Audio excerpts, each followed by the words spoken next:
Thank you very much, Mrs. Vargas. Now we are going to move on from the open ceremony, and we are going to start with the first plenary session.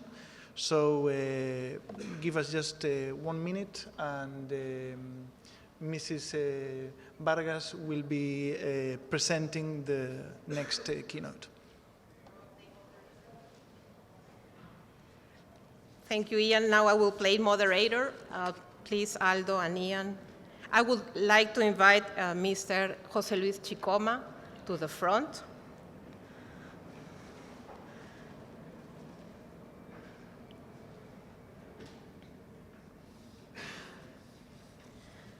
It is now my big pleasure to introduce Mr. Jose Luis Chicoma, colleague and friend, as keynote speaker of this conference. Jose Luis holds a master's degree in public policy from Harvard University and a BA in economics from the Universidad del Pacífico here in Peru.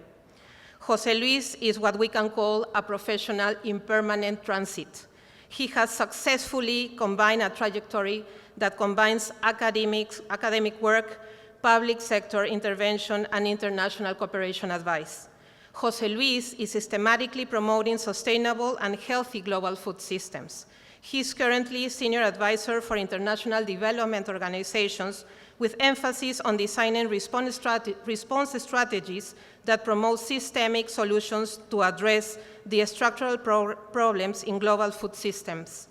Previously, he served as Minister of Production in Peru as part of the transition government led by former President Francisco Sagasti between November 2020 and July 2021. As part of his commitment, he put sustainable food systems at the heart of his work. He has also been Executive Director of Ethos Public Policy Lab, a Mexico City-based think tank that works on governance and food systems. Under his leadership, Ethos became a pioneer in promoting a systemic vision of food in Latin America.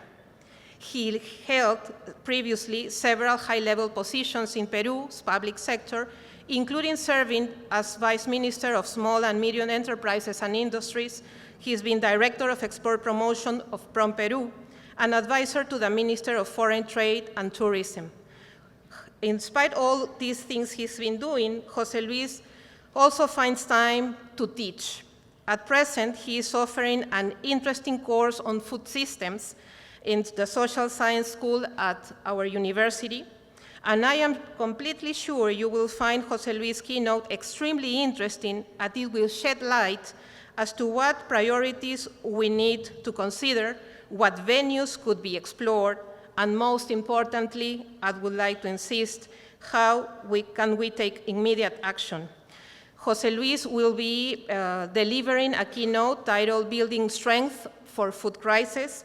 Please give me a hand receiving Jose Luis with a big applause.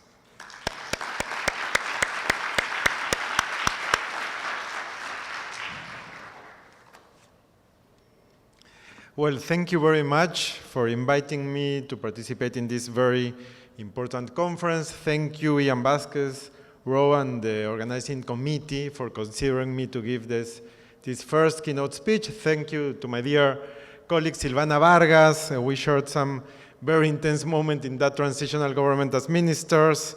It was a very kind introduction of you. And this conference is actually more important than ever in the current context of global crisis. The work that you do to address sustainability of our food systems is more relevant than ever. It is a pleasure to share with you my perspective from a different world, share it with the LCA Foods community. As you know, I come from a different community that is related. All my life, I've worked mostly on public policies for sustainable development and food systems. I was recently, like Silvana mentioned, Minister of Production here in Peru. I had a chance to oversee several key areas of food systems, including one of the most important fishing industries in the world, as well as food processing and transformation and food commercialization. I was one of those crisis ministers. Our transitional government faced a perfect storm during COVID. It was marked by the collapse of the health system, a catastrophic economic fallout from lockdowns, It included various other political and social crises, as well as an unprecedented spike, as it's being mentioned, in unprecedented levels of food insecurity. I always like to say that on a good week, it felt, when we were in the transitional government, like a season of House of Cards. On a bad week, it was more like a season in Game of Thrones. It never felt like Borgen, like a season in Borgen, that Danish political drama that has a lot of confrontation. I don't know if you've seen it, but it never gets that bad or that bloody. For us, it was that bloody. But 1 year after that intense experience, and I'll go back to that intense experience in a little bit, but after those conflictive times that we shared, many of us in government, the whole world is facing another perfect storm. It's, again, the result of a combination of crises, in this case very familiar to most of us in the world that we're experiencing it right now. It's the war in Ukraine and the conflicts that it has in two of the major food exporters in the world. It's also COVID-19 continued disruptions on global supply chains, and the slow and uneven recovery from the pandemic-related relations are adding to that. There are climate shocks, including droughts and heat waves that are hitting various regions in the world, from the Horn of Africa to China. And adding more fuel to the fire is energy price shocks that are generating spiraling global infection affecting food and fertilizer prices. This is the fourth global crisis in 15 years. It's clear that we are very weak, prone, and vulnerable for food crisis. The next perfect storm, it's fair to assume, that is coming around, is just around the corner. If we maintain the status quo of our global food systems, we can expect to live with the threat of more hunger and suffering on a permanent basis. And the cruel paradox, and it was briefly mentioned by Silvana, is that even before the crisis, more than 800 million people were suffering from hunger, while at the same time we produce more than enough food to feed 10 billion people, and some estimations say that it's approximately for 12 billion people. And in fact, our food systems, our global food systems, are full of these cruel paradoxes. Many countries in Africa are experiencing their worst food crisis in years because of their high dependence on imported wheat, but at the same time, native crops like sorghum and millet have been underutilized for decades. These crops, sorghum and millet, might be drought resistant, even more nutritious and easy to grow in many of these countries in that region, but are the casualties of the globalization of diets. That means that we now get more than 50% of our calories from just 4 crops and more than 90% of our calories from just 30 crops. Another cruel paradox is that even with these increasing levels of food insecurity, not just because of the last two food crises, the one that we're living right now and COVID, but since around 2015, we've been seeing rising levels of food insecurity, but instead of using more land to grow food, we're using more land to grow biofuels and to grow food for animals, food for our cars and food for animals, and not necessarily for hungry humans. Many megadiverse countries also represent many of these food paradoxes. I live in Mexico, one of the countries that is the origin of corn, of pumpkin, of beans, and is the cradle of an ancestral agroecological model that is called La Milpa, actually with those 3 crops. But there, around Mesoamerica, one of the centers of biodiversity in the world, the consumption of ultra-processed foods has grown dramatically to more than 200 kilograms per capita annually, which means around 600 grams per day of ultra-processed foods. That, of course, has led to a terrible public health crisis with a spike in the levels of obesity and diabetes that actually, both of them, kill more than violence in Mexico. Peru is also one of the 17 megadiverse countries. It has two important centers of origin and biodiversity, the Andes and the Amazon, which gave the world potatoes, quinoa, chiles, tomatoes, both of those areas. As well, we also have, as it's been mentioned, and you hear that frequently, one of the richest oceans in the world. However, Peru is teetering on the brink of a food crisis that appears likely to be among the worst in Latin America. And even before this current crisis, around half of the population, that, like it's been mentioned, were already facing food insecurity. All of these food paradoxes are the result of decades of simplistic solutions, such as the idea that we need more calories to feed a growing population without considering that that increase in calorie production comes in the form of food that makes people sick and that also severely hurts the planet. These one-dimensional solutions created a system that's prone to crisis because it relies on just a few handful of crops produced by a small number of countries and traded by just a few global firms. From my experience as minister, as well as in global food systems, I'll give you 3 areas in which we need to address structural problems in our food, moving away from the status quo and moving away from simplistic solutions, which are also key spaces on which I think the LCA community has a key role to play. The first point I want to make is recognizing the key role of small-scale producers, the key role that they play in feeding the planet and protecting its biodiversity. When I was Minister of Production, I wanted to make what amounted to a tectonic shift towards prioritizing small-scale fisheries over industrial fisheries.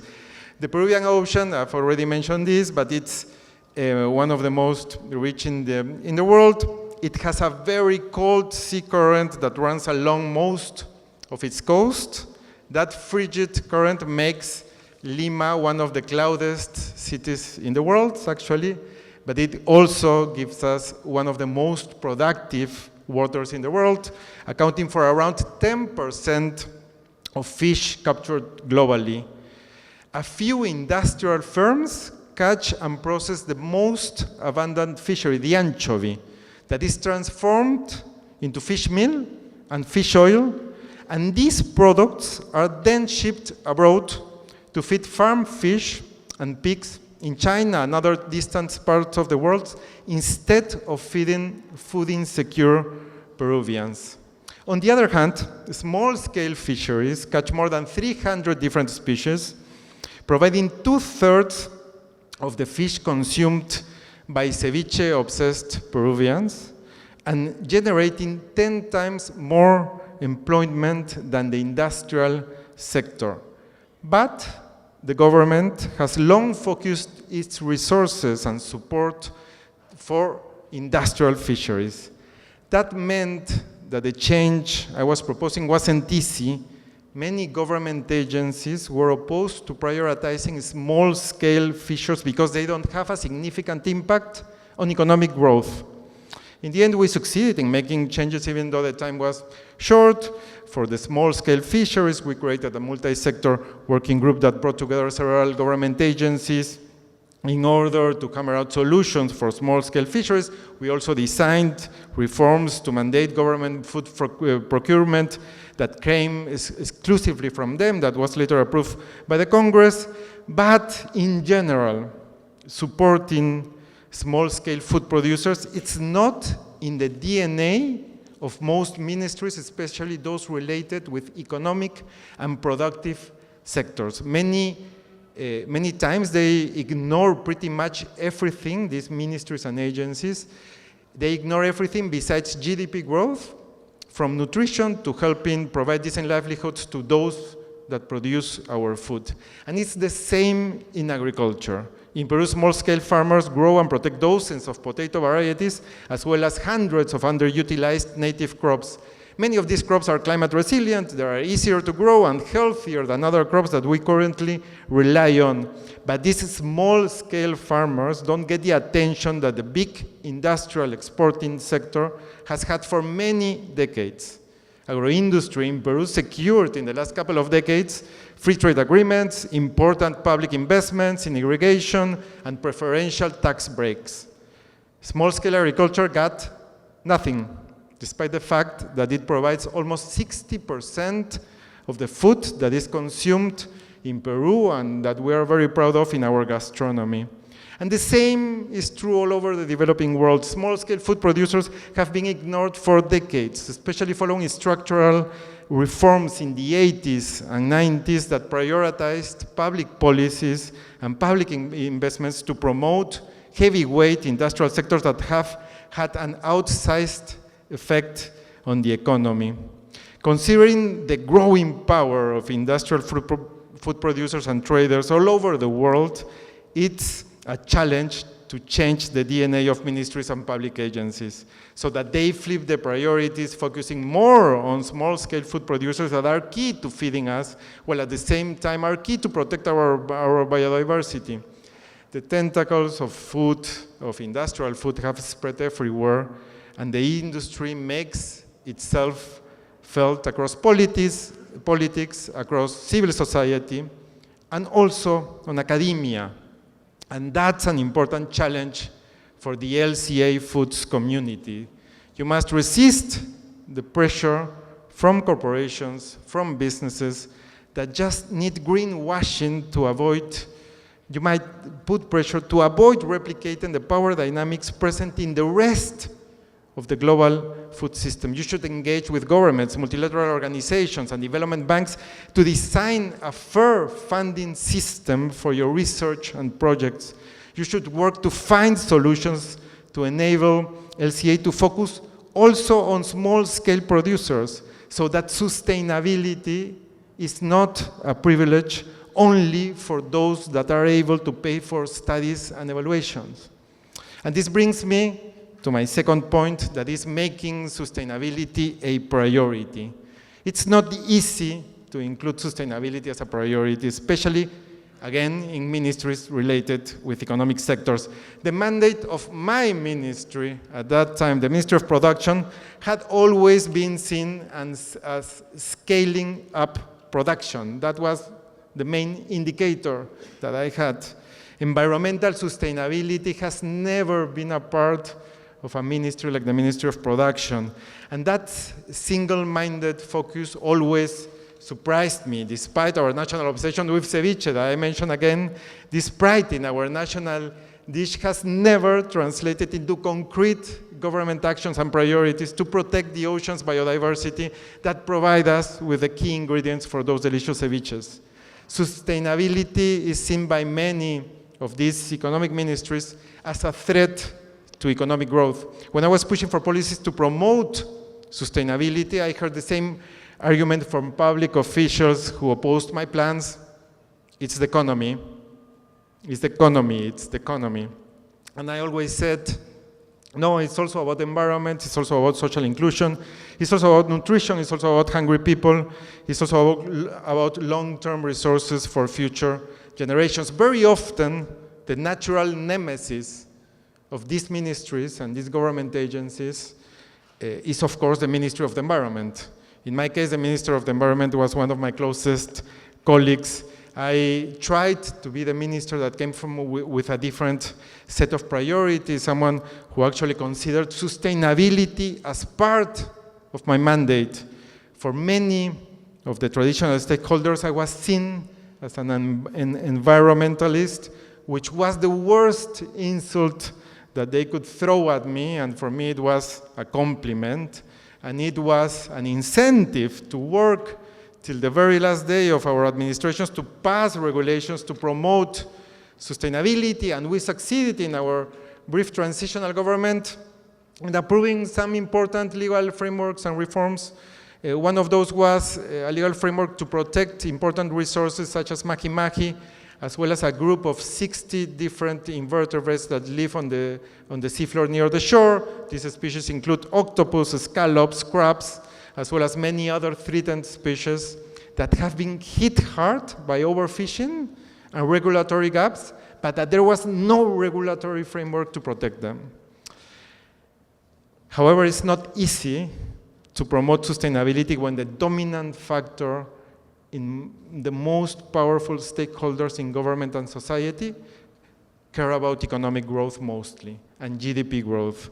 And this goes beyond government. Many stakeholders in global food systems, like businesses, high-level officials in development banks, major donors still believe that caring about sustainability goes against efficiency and goes against increasing food production. They don't say it openly, but privately is their favorite topic of conversation. So this is another challenge where we need to join forces and work together with scientific methodologies, clear evidence, and good communication skills. The LCA food community has a key role to play in persuading decision makers to take sustainability into account. And this brings me to my final point. Our institutions in government, civil society, and academia are designed to prevent conversations and cooperation between experts and groups and experts from different disciplines and sectors. We learn the different expertises and the different languages from our different areas of expertise, and we create Babel towers that make it hard, if not impossible, to communicate. We need a common language. We need a food systems Esperanto, if you will, that can connect all of us who have something to add to the complex conversation about food systems, be them economists, nutritionists, environmentalists, and agronomists. And this is related with how we have reacted to the previous global food crisis. The main set of responses to the food crisis in the past 5 decades, in the mid-70s, 2007-8, 2011-12, 2020, the main set of responses have centered about increasing productivity and efficiency. Increase this productivity and efficiency in global food chains, boost specialization, boost trade, and this was taken as an immediate response for hunger, but also as a longer-term objective for global food systems. This in a global food systems that already produces food to feed more than 10 billion people. And of course, this approach hasn't worked well. More than 50 years with the same approach, because it hasn't worked because we haven't addressed the various structural and systemic factors that have made food systems so weak and vulnerable to repeated crises. And we need to change that mindset so that decision makers don't continue to exclusively prioritize increasing production, but rather give the environment, nutrition, and inclusive economic growth their due importance. Otherwise, it's always just going to be the economy. Right now, I'm advising global organizations on how to implement mechanisms at the national level to build that food systems common language, that food systems Esperanto. This will, I hope, bring together different sectors and bring systemic change, bring complex and deeper solutions that require systemic conversations to make these different stakeholders coming from different sectors and disciplines in governments, in civil society, in academia, to frame problems in a multidisciplinary way to offer what we need and what is difficult to implement, which is complex solutions. Of course, it's not easy, but the chance that you have is that LCA is systemic in nature. Your methodologies and recommendations are key to linking different sectors, to linking different disciplines, which implies including more variables and more goals in the future, moving the methodologies from the field to the landscape, to the ecosystem, to the food systems. And this, of course, will increase the complexity of what you are doing and will make it more difficult in the future.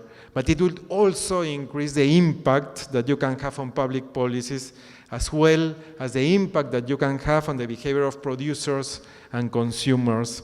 Your voice is key in connecting these different organizations and people and pushing for these systemic solutions. And thank you. It's been a pleasure to share my experience on how we can work together on these crucial challenges for humanity and the planet. Thank you very much.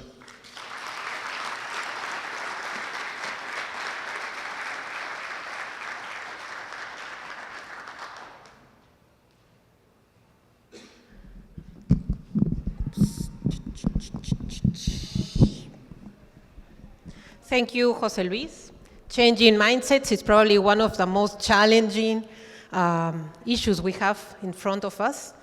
And since we are moving into a hybrid event, we would like to entertain some questions, some comments from people that are joining us from different parts of the world and are participating through Zoom.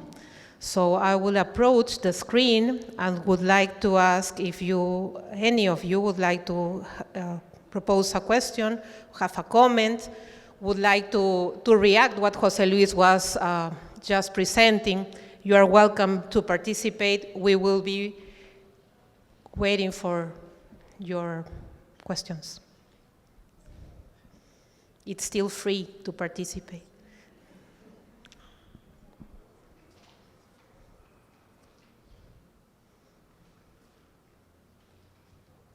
Any reaction, comment?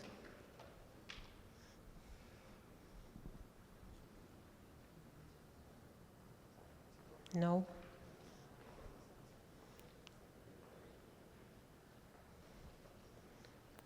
We go to the public here. Okay, maybe you would like to participate later. So we will now give a chance to people here.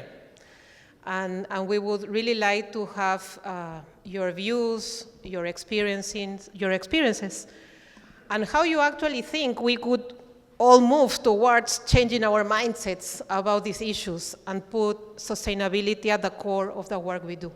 Please feel free to raise your hand, and we will be happy to give José Luis the opportunity to react to your questions and comments.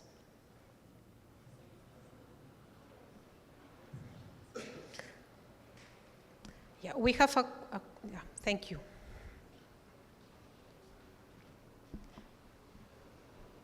Would you please raise your hand again? Thank you. So thank you for your very spirited presentation, and it's very interesting for me from a completely different cultural context to hear what's going on here. So what is happening in the current Peruvian government? Are they carrying on your work? The sustainability of public policy, huh? Well, that's a difficult one. Maybe we should go for another question so José Luis could respond to both. We have another question to this side of the room, please. Thank you. Yes, thank you for your very passionate presentation.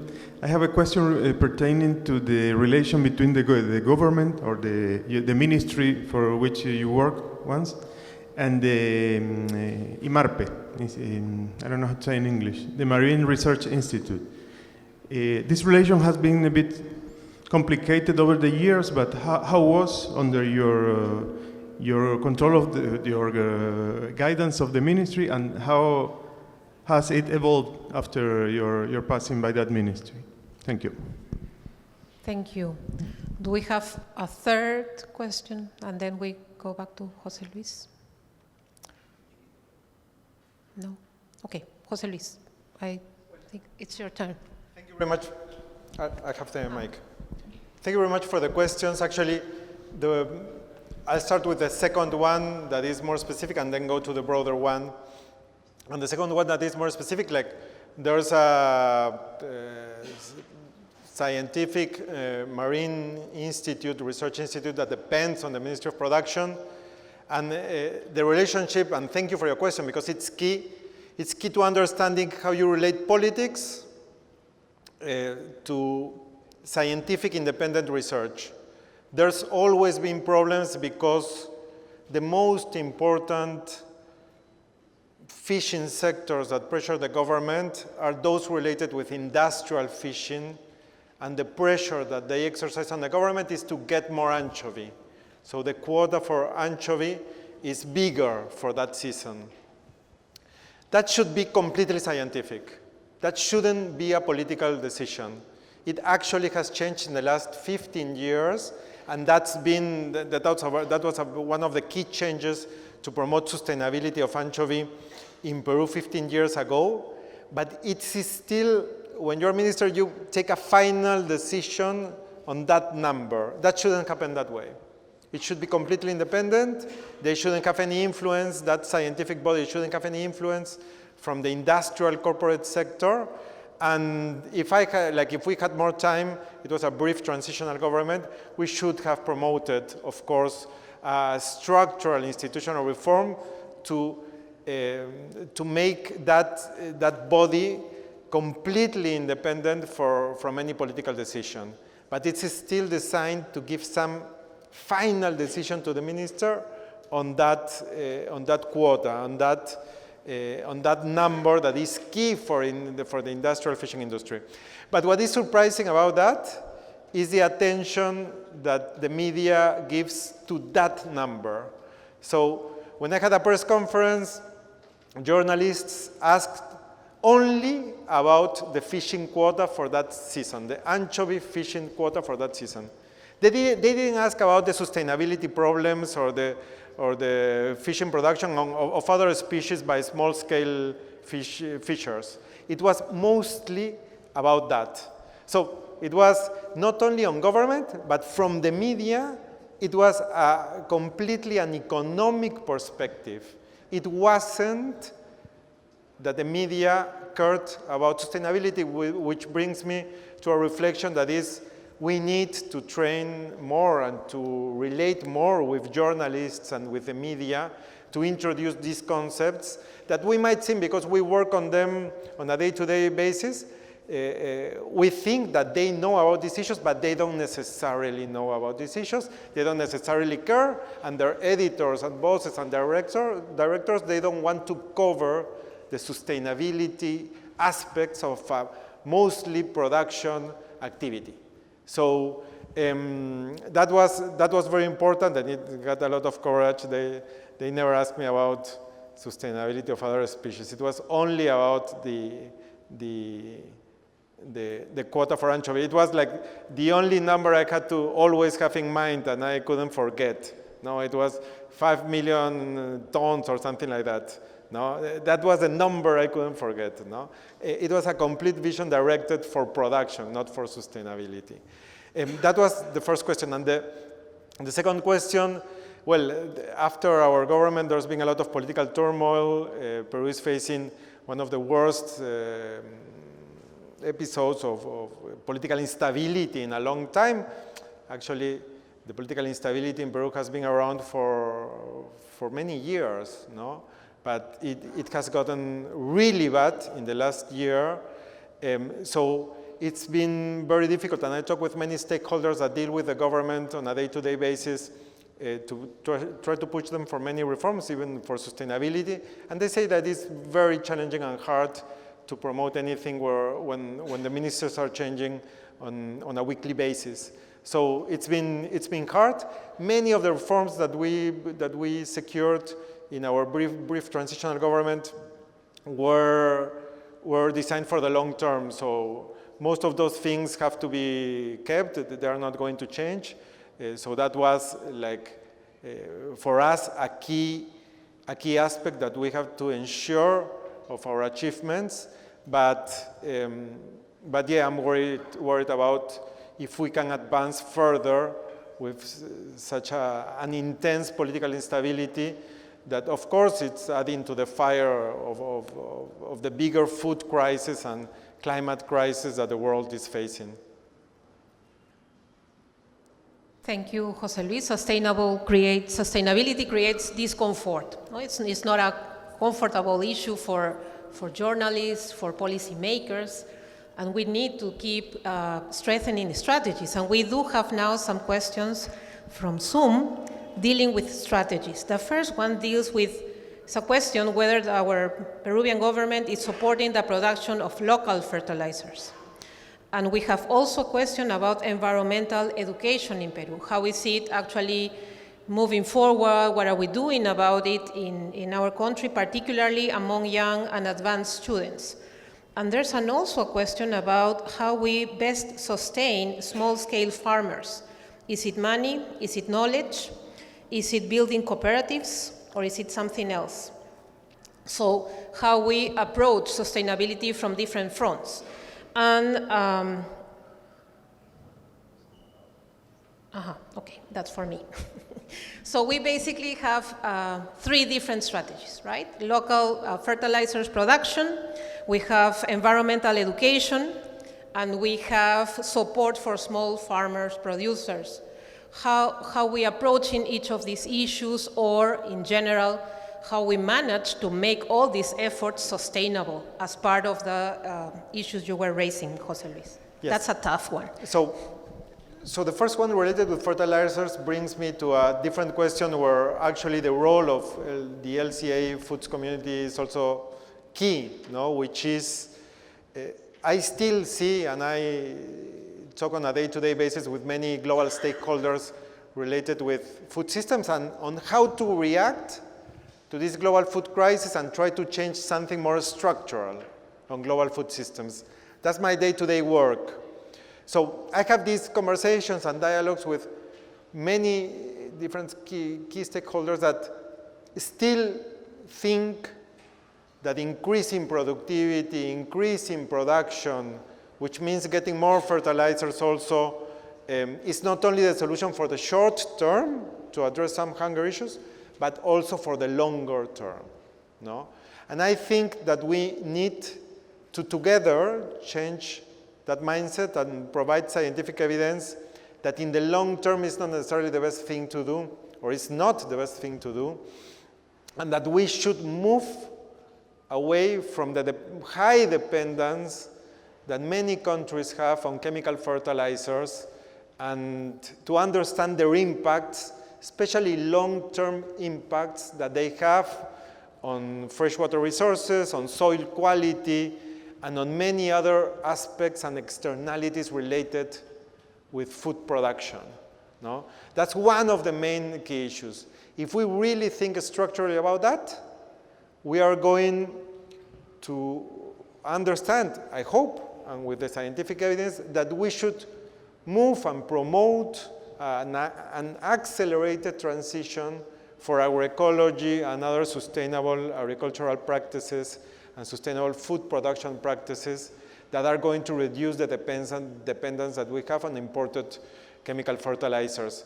So the immediate answer is, yes, we can address the lack of chemical fertilizers by producing local fertilizers, but that's a short-term response that shouldn't alter our structural move for agricultural sustainability, which implies that we'll reduce our dependence on chemical fertilizers, and that we also reduce our dependence on imported food, that we try to be more self-sufficient on our production, and that we diversify more our production and our consumption.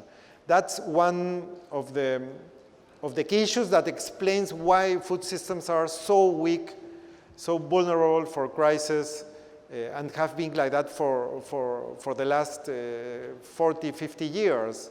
We depend on a few crops to feed us. We depend on a handful of producing countries to feed us, and also on a few global companies. So that concentration, we have to move away from that. And we have to include the problems from that high concentration also on scientific research, so that we can provide a clear case for diversification from an environmental perspective, but also from a nutritious perspective, and from many other perspectives that address one of the most important and structural problems in global food systems. That was one of the questions, and the other two. Had another one on environmental education, both with young people, with young people at the university. And the last question was related to how we are dealing with small farmers, what type of support we're providing as a country to this population. With small-scale farmers is difficult. In Peru, I mentioned, but it's mostly in developing countries. The advice in the 80s and 90s coming from the big development banks and the Washington Consensus that promoted these structural reforms was, you don't need to care about small-scale food producers. No, they are not competitive, they are weak. They are not going to provide the income that we need in your developing countries. That was the advice. No? And that was what was implemented in many countries like Peru, Bolivia, in many different countries all over the world, all over the developing world. We were the perfect students in implementing these reforms that reduce the importance of small-scale food producers. No? Because we didn't care about the other positive impacts that they have on society, on feeding us, on protecting biodiversity, on probably using more sustainable food production methods. No? So we have to turn away from that. But it's been 40 years that our governments are used to that, are used to ignoring the small-scale food producers, or just using them as a rhetoric in their narratives political narratives that they are actually doing something, but they are not doing something. And we've been supporting the agricultural exporting sectors that are not feeding us, are concentrated, and they don't employ that much people. So changing that narrative is a big challenge. In Peru, what I experience is it's almost like a national symbol, the asparagus and the berries, even though I love berries, but the berries that are not consumed here, the asparagus that is not consumed here, is part of our national pride. I don't understand that. Like, it's great if there are some successful exporting companies that make Peru to be one of the top producers of these products. But why should they be our national pride? They shouldn't be.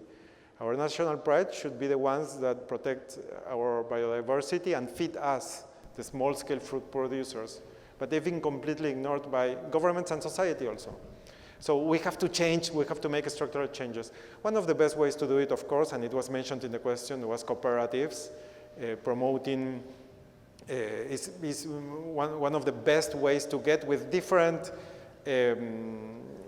programs to increase their productivity and also their sustainability in their methods and also like the crops that they use. There are many ways to do it, and it's easier with cooperatives in Peru. We have been fighting hard to pass and implement a legal framework for cooperatives. We did it from our government. It was approved actually early in this government, but it has been blocked by the economic ministry here. No? So it's, again, what I talked in my speech was about the economic sectors blocking reforms to promote inclusive growth that includes small-scale producers and promote sustainability. The cooperative framework, legal framework in Peru that promotes the creation and promotes the support for cooperatives, it's been blocked by the economic ministry. And that shouldn't happen in a country that desperately needs ways to help its small-scale food producers. Thank you, Jose Luis, for your honest reflections, your comments.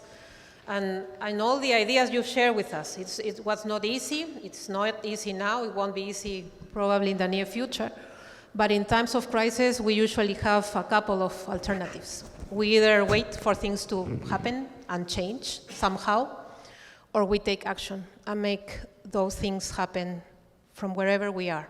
So thank you very much. Please help me say thank you to José Luis for his participation, his answers, and all the things that he's posed to the agenda for this conference today. Many, many thanks.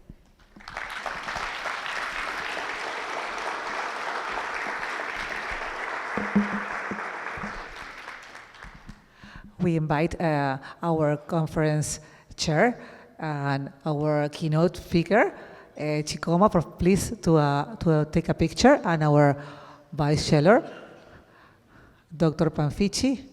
We're going to have a picture, an official picture. Okay? Yes. Listo.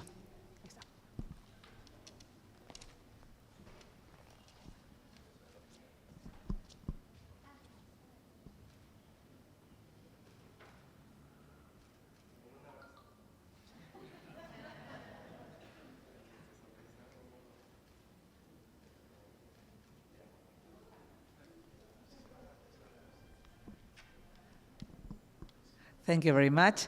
And the next conference